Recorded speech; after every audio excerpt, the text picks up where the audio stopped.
All right, we're going to continue our talk about social psychology, and we're going to start with social influence and groups. So, social influence is the process through which social groups and individuals exert influence over an individual, affecting the behaviors that the individual engages in. So, as you've probably experienced at some point in your life, the pressure we feel to conform to others' behavior can be very strong and can actually result in you engaging in behavior that you may have never otherwise engaged in. So, you can think about examples of peer pressure, for example. This is very commonly takes place during the adolescent years, sometimes even into the young adulthood, where pressure to do what your friends are doing is sometimes very difficult to ignore. And maybe even resulting in you doing things that you may have never done if you were left to your own devices. So we see kids in large groups, of course, engaging in maybe a lot of drinking or trying different drugs. And maybe if you took those kids outside of the group alone, they may not have engaged in those behavior. But because of the social influence of the group, their behavior has changed. So, social groups consist of two or more people who interact with each other and perceive themselves to be a part of a group and are what are we call interdependent. So, interdependent means that the events or behaviors that affect one member are also going to affect other members in the group. And the behavior of the group's individual members has consequences as to whether or not the group will be successful as a whole.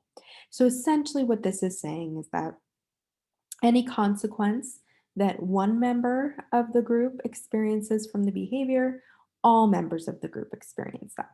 So, if you're talking about a team, for example, right, if one member's behavior results in a loss, of course, the entire team loses. And vice versa for a win, right? We see this used a lot in elementary classes as well, where the teacher will sort of say, okay, well, if the class as a whole can do something, um, you'll get a certain amount of points for the day, or you'll get a special ticket and you can, get a toy out of the toy box. And you'll see them sort of split the classes into groups. And then the group's success is dependent on the behaviors of everyone, right? So that's interdependent, where your behavior as an individual affects the group as a whole.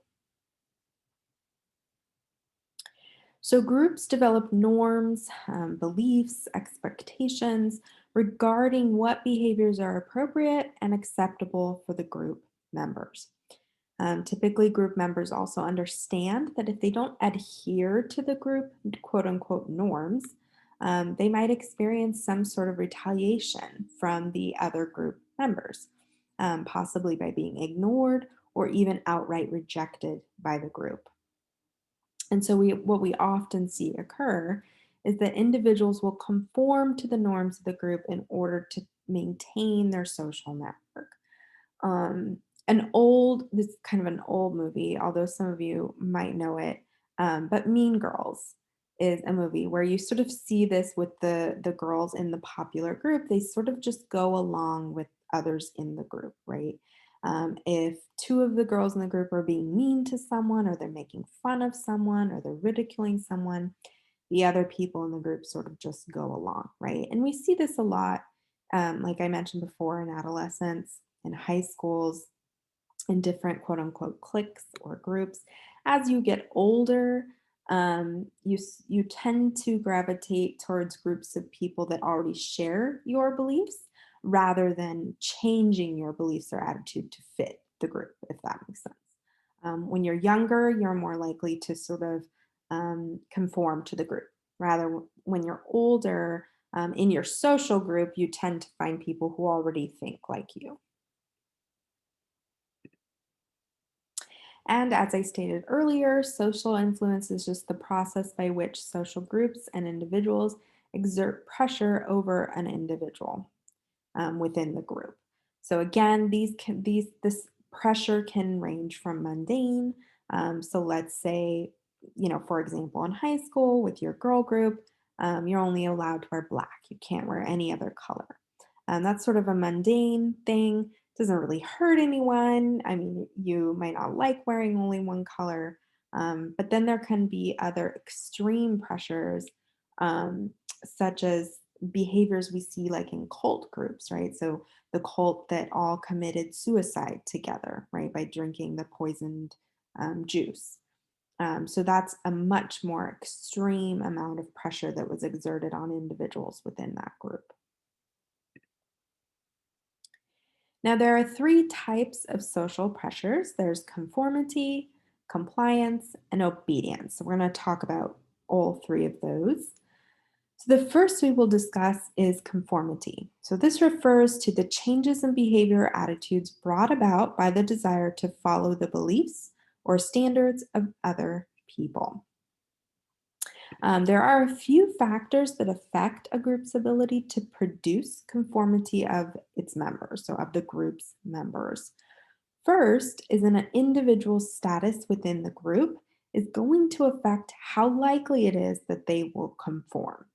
So the group tends to have greater power over those members who hold a lower status in the group. Those individuals, they hold a lower status in the group, they're more likely to conform or change their behaviors versus those group members who have a higher status or maybe are even the leaders of the group. They're of course going to be less likely to conform. They might even be setting the norms, right, rather than conforming to them. The second factor is the situation in which the individual is responding in. So, conformity is typically much higher when people have to respond publicly rather than privately. So, when they're forced to engage in a behavior where the entire group is there, and maybe when you're in an actual public environment or setting, you're much more likely to get conformity from individuals within the group rather than if they're in private. The third factor is the type of task. So, if individuals are given sort of an ambiguous task where there's no clear answer, or maybe a task at which they're unfamiliar or they're not competent or not confident in completing the task, then they're much more susceptible to peer pressure rather than if they're asked questions that relate to actual facts, right? Where there's a concrete correct and incorrect answer. In those cases, they're less likely to conform. But when we're talking about no clear answer, ambiguous tasks, or they're unfamiliar with the task, we see high levels of conformity. And the fourth factor is the unanimity of the group. So, groups that unanimously support a position inflict the most powerful pressure of conformity in its group members. So, if there's only one person in the group who doesn't agree, but the entire rest of the group does, it's most likely that that one person will eventually conform to the group. Okay. We see this happen in juries. Um, if everyone, for example, is for conviction, they're saying this person is guilty. If there's only one person that's against it, it's very likely that eventually that one person will conform, and vice versa, right? If everyone is saying this individual is not guilty, and there's one person who's saying no, I think they are, it is a high probability that that one person eventually, as they're in that deliberation room for hours on end, they will eventually conform to the group to give a consensus. Of course, we do hear of instances where it's a hung jury, right, where they can't decide. But typically, we don't see that when there's only one individual who differs from the group. We see that when there's at least one other person in the group that also disagrees. So, this is called the social supporter. So, basically, if at least two people disagree with the rest of the members in the group, then conformity is less likely. You kind of feel like you have a comrade, right? Like you're not the only one who's disagreeing with the group. You have this other person who's also supporting your view, even if it's not um, the more popular view, right? Even if it's um, the the less likely view or unpopular view, you feel like you have someone else who's supporting your viewpoint, and you're less likely to conform. Now, a series of studies investigated this conformity within a group. This study placed a participant in a room with six other individuals. Now, these six additional people were actually Confederates. They were researchers who were posing as participants. Of course, the participant didn't know that. They thought that all these other six people were also just participants in the study. And what they did was the researcher came in and showed the entire group a line. Okay, this they held up this board with this line on it. And then they held up three additional lines and they simply asked which one matches the first one you were shown, right? And you and I would look at this and go, okay, well, we're shown that standard line. Number two is the same line. But what they did was they had all six of the Confederates answer first, and they gave the wrong answer. So they're going around the room, they're giving their answers, and all six of them are saying, oh, line one is the matching line. So now it is the participants' turn to say which line matches the original one. And what they saw was that 75% of participants conformed to the group and gave the incorrect answer at least once, right? Now, some resisted and they gave the correct answer no matter what the group was saying. But 75%, that's a lot of people that are conforming, even when it's something as obvious as this. It's very obvious that number two is the correct answer, right? It's pretty obvious that those other two lines are not the same length as the original line. And yet they saw a majority of participants conforming to the Confederates' answer and giving an incorrect answer. Now, typically we think of conformity of the individual within a group. However, in some instances, conformity can take place in organizations. So, we're not just talking about any more conformity of one person, but now we're talking about conformity of a group within a larger organization. And this can result in long term negative consequences. So, groupthink is a type of thinking in which group members share such a strong motivation to achieve agreement or consensus that that's the main goal. And they lose the ability to critically evaluate alternative points of view. So basically, they're so concerned with achieving agreement within the group, they don't really think about whether or not what they're agreeing on is the best decision, especially when there's a popular or powerful leader in the group and surrounded, or the is made up of others of lower status. So we see this occur quite often. The book gave a really good example of this, which was very tragic, where the consensus of the group of engineers resulted in the space shuttle Columbia crashing when it landed and killing everyone on board. So they were unable to critically think about whether or not that space shuttle could land safely, right? They couldn't critically look at other viewpoints um, because they were so caught up with the conformity of the group and agreeing that no, everything was going to be fine. Additionally, entrapment can occur, and this is where commitment to a failing point of view is increased to justify any investments of time or energy that have already been put into the commitment. So essentially, they're sort of doubling down on a course of action that is failing. Okay, it's not going to succeed. With the notion that, or the idea that so much has already been put into it that they can abandon it now, right? So they sort of just keep over committing and increase their commitment, even though it's to a failing point of view. Another way that conformity influences our behavior is through social roles. So, social roles are the expectations we have for people who occupy a given social position. So, for example, if you're a student, right, that's your social position. Society sort of expects you to engage in certain behaviors, such as studying, attending classes, listening to lectures, and so on. People who are Uber drivers, we typically expect that they at least sort of know the area that they're navigating. We expect that they are decent drivers, that they have directions to where you're going, that they have a functioning vehicle, and so on. So essentially, social roles tell us that what behaviors are associated with a given social position.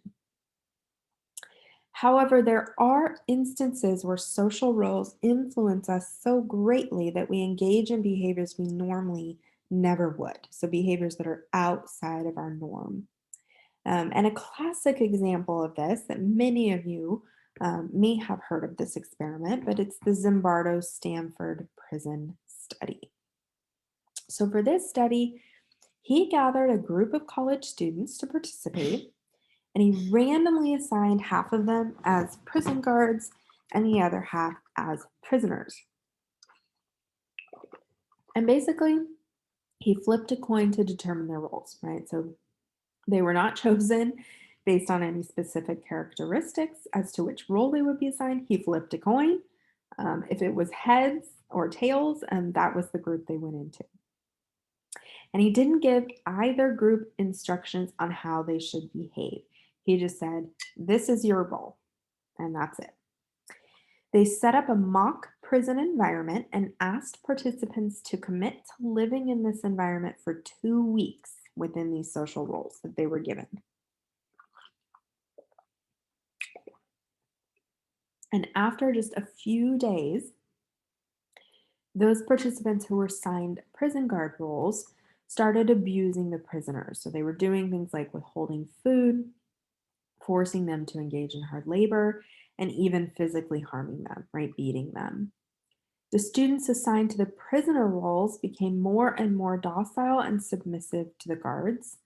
And after only 6 days, the study was ended.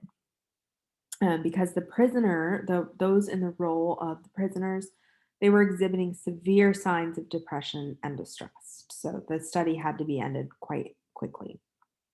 Now, this study would never be conducted today. It would never get past the ethical regulations we now have in place.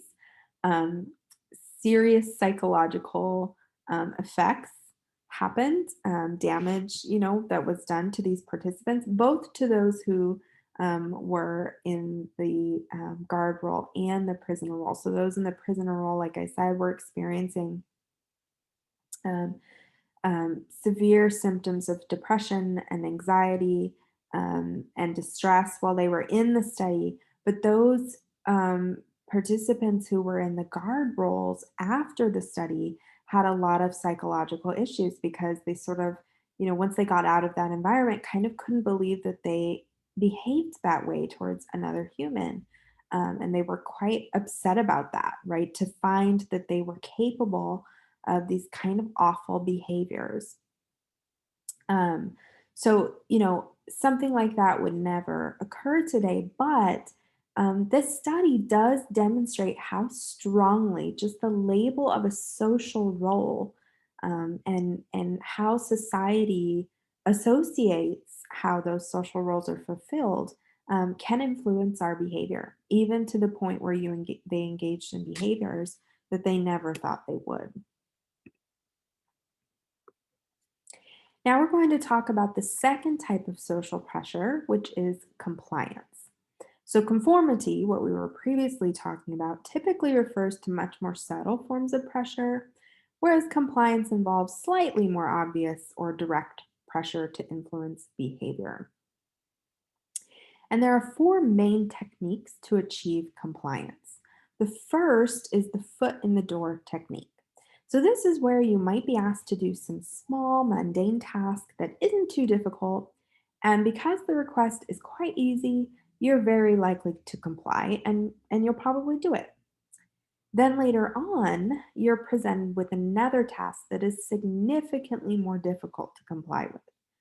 But research suggests that you're more likely to comply after you've already done the first request.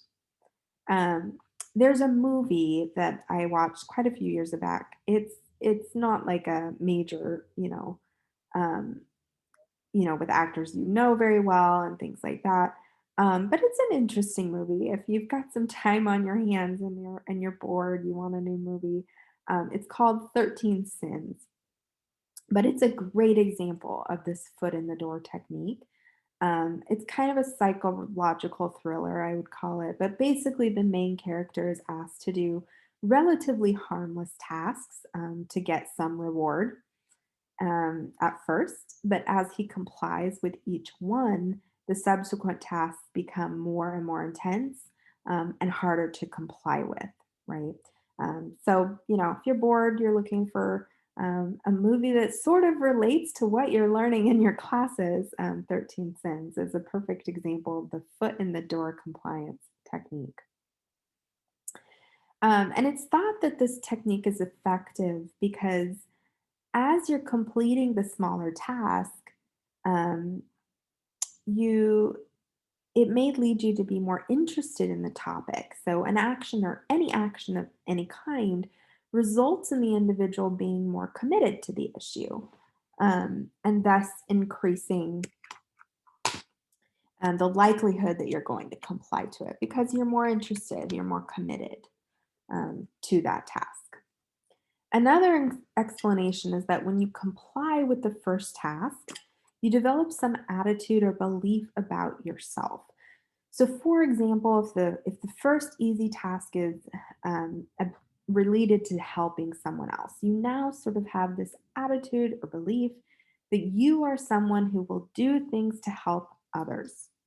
And then later, when you're faced with the more difficult task, you'll comply so you can maintain that belief. So that there's correspondence between your belief about yourself and your actual behaviors, right? So you avoid what we talked about in the previous lecture of cognitive dissonance, right? So if you don't comply, you would have dissonance between your behavior and the belief about yourself, right? So that's another explanation for why people comply with this technique. The second technique to achieve compliance is the door in the face technique. So this is sort of opposite of the first technique where an over the top request is made that you're more than likely to refuse. But after this refusal, you're given a smaller request or task and you're now more likely to comply. So, for example, if a solicitor asks you to donate $10,000 to their charity, of course, you're probably going to laugh, shake your head, and say no, right? And they expect you to say no. The person using this technique fully expects that you say no to that outrageous request. But then they follow it up and say, okay, well, how about just $5, right? You're much more likely to comply to that second request, believe it or not. You probably think, no, I wouldn't do that. But a lot of people do. And research actually suggests that you're far more likely to after they've asked you this sort of outrageous request first. And you can think about, in the real world, when maybe you've done this yourself. I know I did it all the time when I was younger to my parents, right? I would ask them something I knew they would say no to. Something like, can I go to a party at my boyfriend's house? Of course, they're my parents, at least my parents, they were pretty strict, are going to say, no, you cannot go.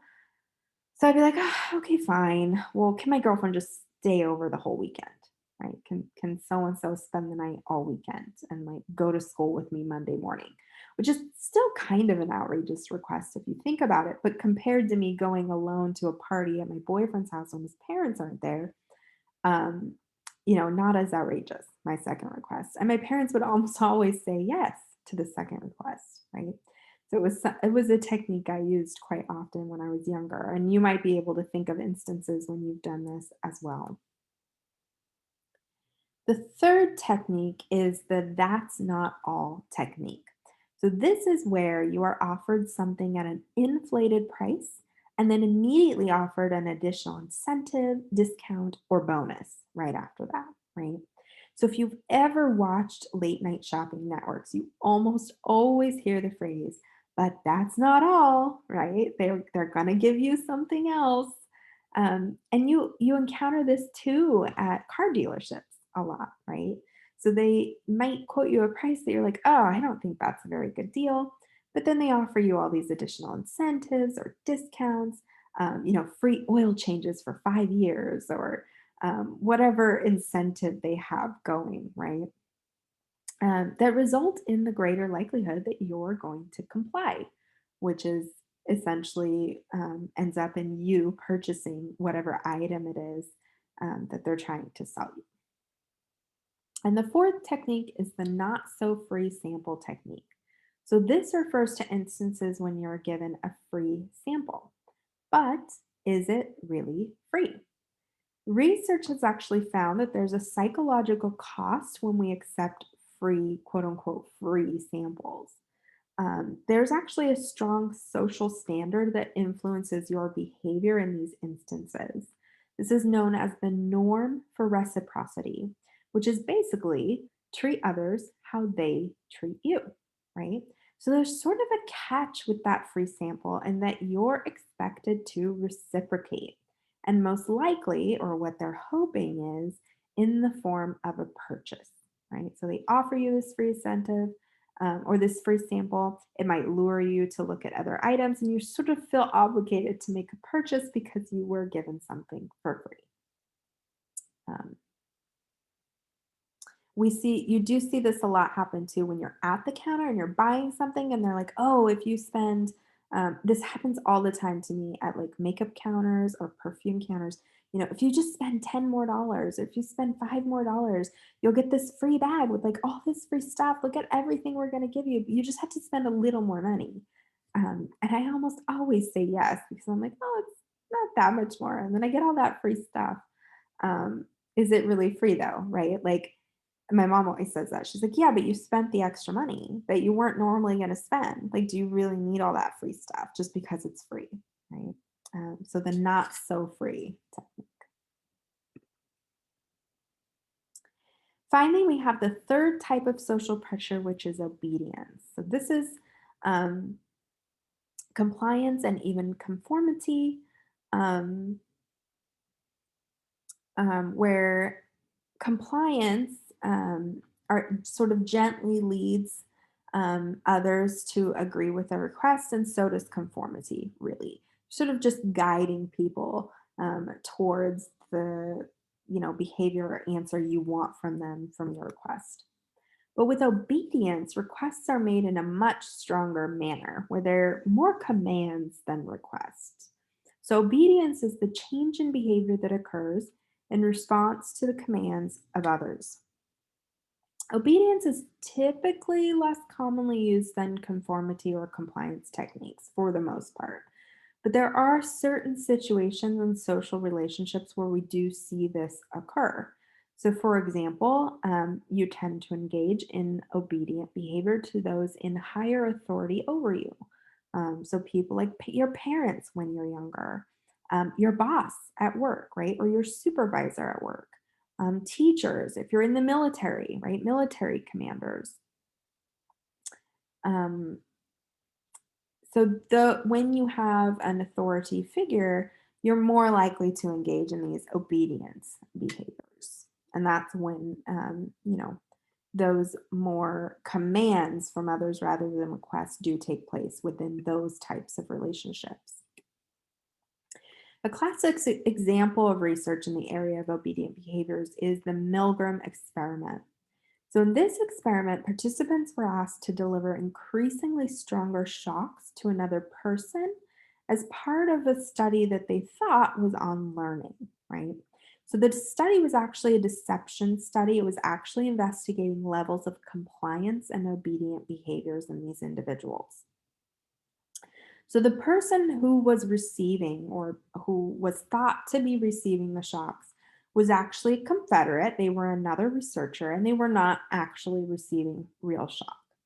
But from the point of view of the participant, they fully believed that they were in fact shocking another person and that the person was in extreme amount of pain from those shocks.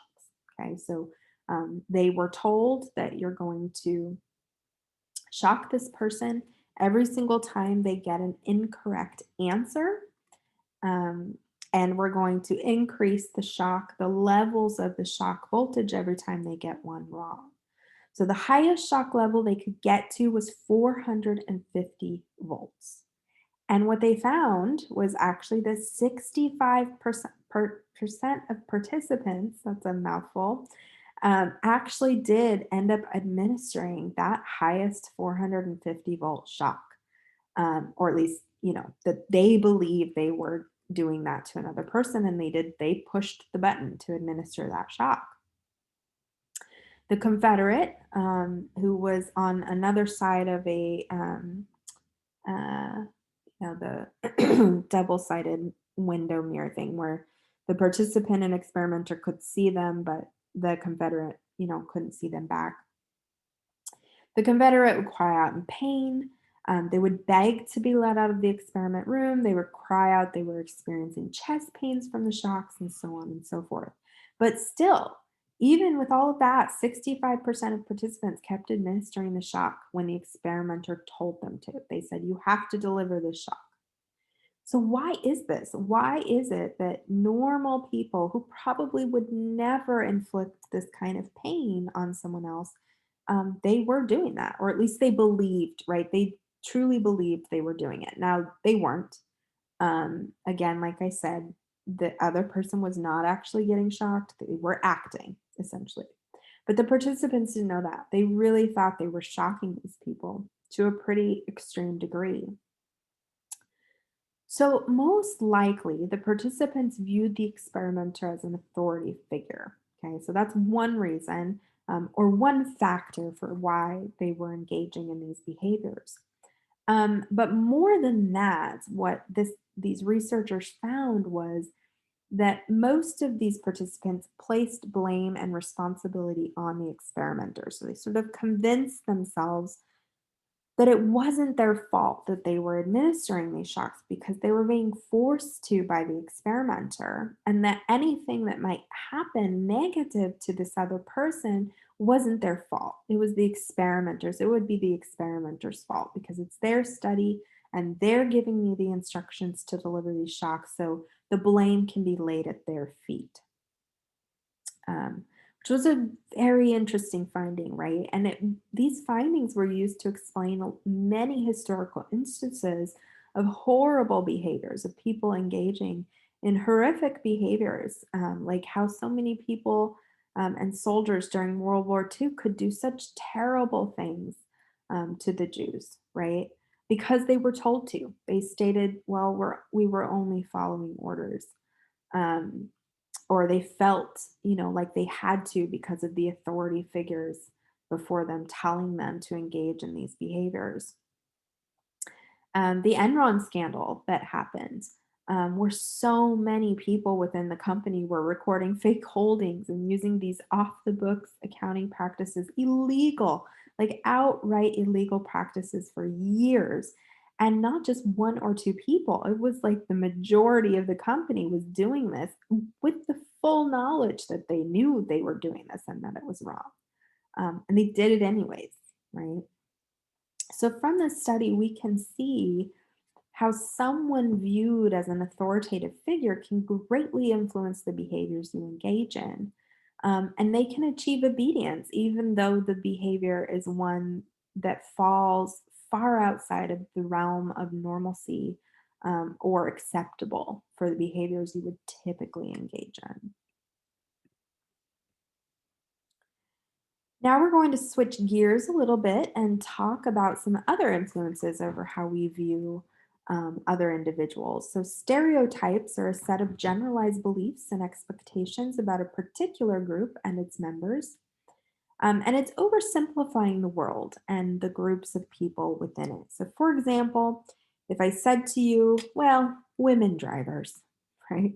You probably get an idea in your head. Maybe you think, yeah, women aren't that great drivers, or women are reckless drivers, or maybe that they're not even confident drivers, right? So, this is a stereotype that overgeneralizes women and their ability to drive. Now, please, ladies in the class, don't get offended. I don't actually believe that women drivers are bad as a whole. Are there women who don't drive that well? Of course. But there are also men who are really terrible drivers as well. I actually consider myself an extremely good driver. But this is a stereotype I'm sure many of you, if not all of you, have heard before. So, all stereotypes result in viewing individuals not as unique entities, but rather in terms of whatever beliefs we have about the characteristics of the group that the individual is associated with. And not all stereotypes are necessarily negative. This can go both ways. For example, women are more likely to be thought of as patient, empathetic, understanding, positive traits, right? It's a stereotype of women, even though that isn't true of all women. And it doesn't mean that men don't also have those positive characteristics, but it's a stereotype thought of as women in general. And these stereotypes, unfortunately, often lead to prejudices, right? These are negative or positive, sometimes, evaluations of a particular group and its members. So, this is where individuals are evaluated based on the group they belong to, whether it be their racial group, their sexual orientation group, their ethnicity group, and so on. But they're evaluated by that rather than being evaluated on their own characteristics or abilities. So even though some prejudices can be positive, you might say something like, "Oh, I love Italians," right? This is a prejudice towards Italian people in a positive way. But social psychology mainly investigates and tries to understand those negative prejudices and how those develop and how we learn those in our lifetime. Stereotypes can have very harmful consequences and often do, because acting on a stereotype results in discrimination. So, discrimination is behaviors that are directed towards individuals on the basis of their membership in a particular group. This can lead to exclusion from job opportunities, exclusion to specific neighborhoods, fewer educational opportunities, and the list can go on and on. This is not being given a job because the color of your skin or your sexual orientation, right? More and more laws are being put into place to try and prevent this, but it would be extremely naive to think that this doesn't happen because it does happen all of the time. And it happens because of stereotypes. Stereotypes result in discriminative behaviors. Not only can stereotypes lead to overt discrimination, but it can also result in members of the group behaving in ways that actually end up reflecting the stereotype.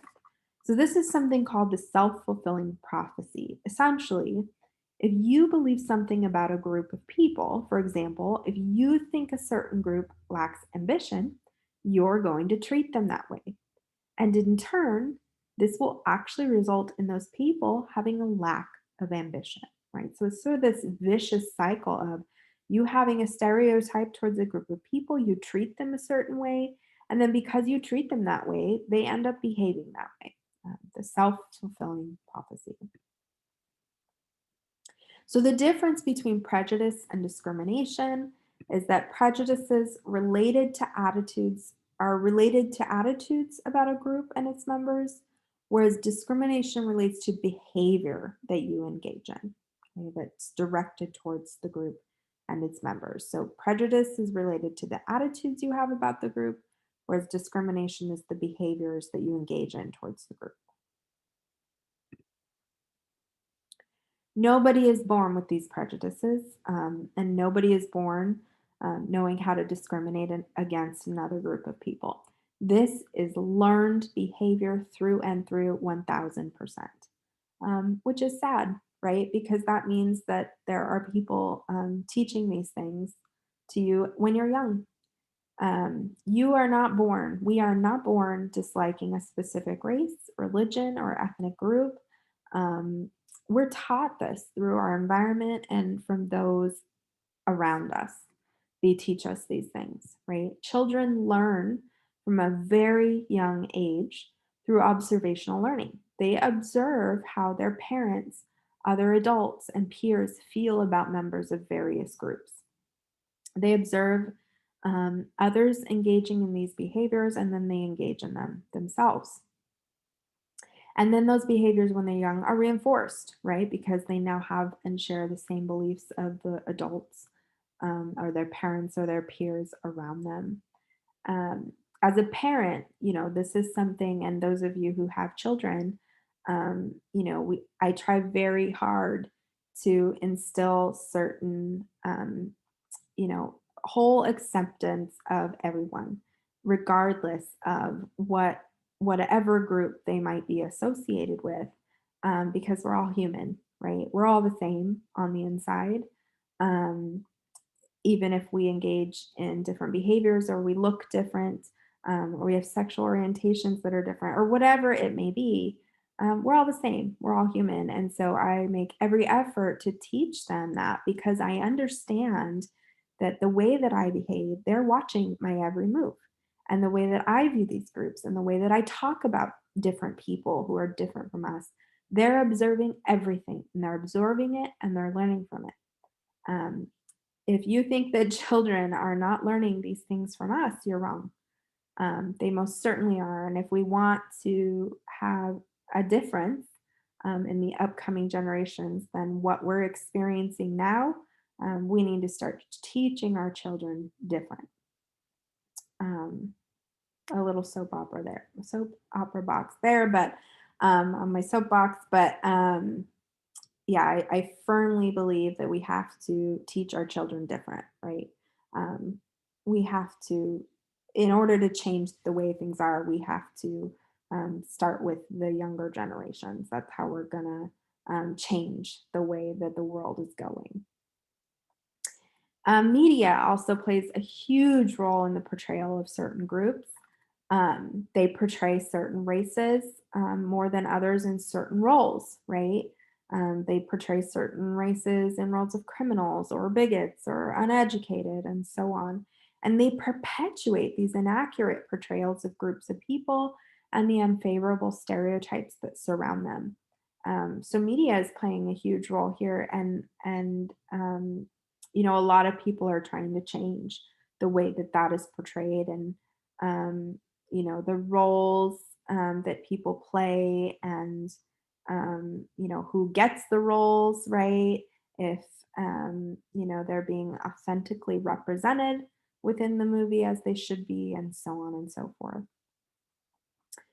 Social identity theory is another explanation for why people engage in these behaviors.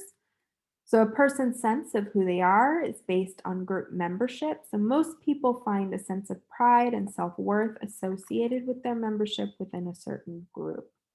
But this does create a mentality of in group and out group, and us versus them, often resulting in prejudiced views of the out group and the in group discriminating against members of the out group.